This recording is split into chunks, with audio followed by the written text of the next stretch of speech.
Question, do you have tattoos, or have you ever thought about maybe passing them down, kind of like an heirloom? Well, there is already a technology designed to preserve it. Joining me this morning is Diane Lee with Family First Cremation Services. Good morning. Thanks for coming in. Thank you. Okay, so the idea of preserving tattoos. This is quite a talker. So how did you get involved with this company? It's called Save My Ink Forever. Right. How'd you get involved with them? Well, I always been into memorialization, and I look at some of the older memorializations, like collecting hair, fingerprints. And when I saw Kyle with Save My Ink Forever come out with this idea, I thought, wow, that's brilliant, because so many people have tattoos now. Who doesn't? Yeah. And there's so much significance behind everyone's tattoo.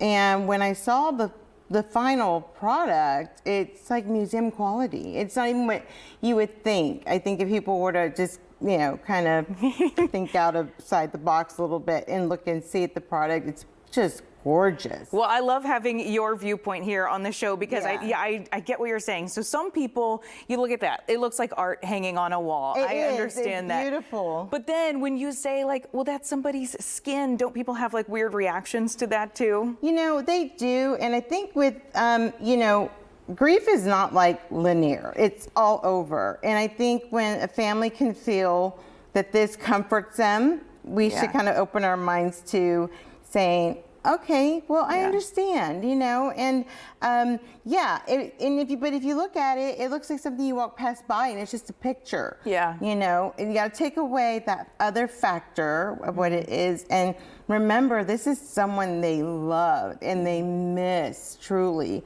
and that piece of art could resemble so many things to that family, that tattoo, if you will. You are such a good person to work in this industry. I respect that so much. Thank you. So do you find that it's mostly the idea of the person who passed, like this is a discussion they've had that they want their family to do this, or is this the grieving family who wants to preserve that? I think now it's the families and introducing them to this concept.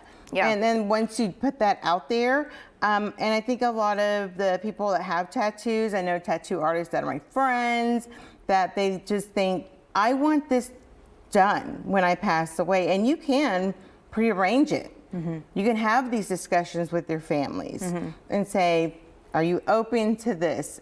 And then they can prearrange this actual service upon their passing.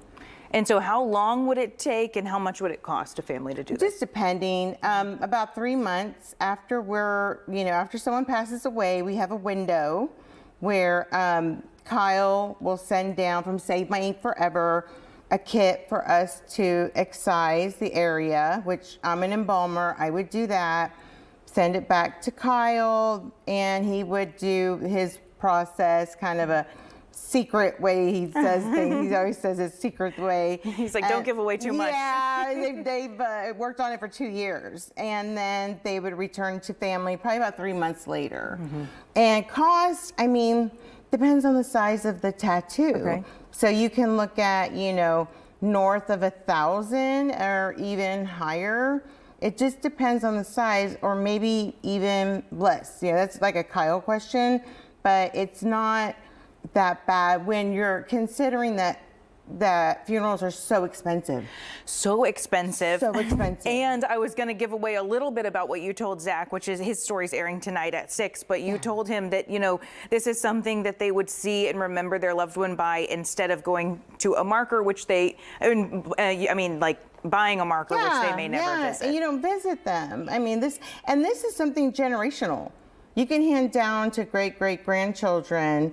And it's a legacy piece. It really is. I think it has a lot of history behind it. Well, thank you so much for coming on and sharing your viewpoint. I know, you know, when I heard Zach was doing this, I was like, what is that? You know, I mean, it sparks something in you that goes, whoa, wait a minute. Yeah. But thank you for sharing your viewpoint. Thank you and thanks for coming in live. Appreciate it. Appreciate it.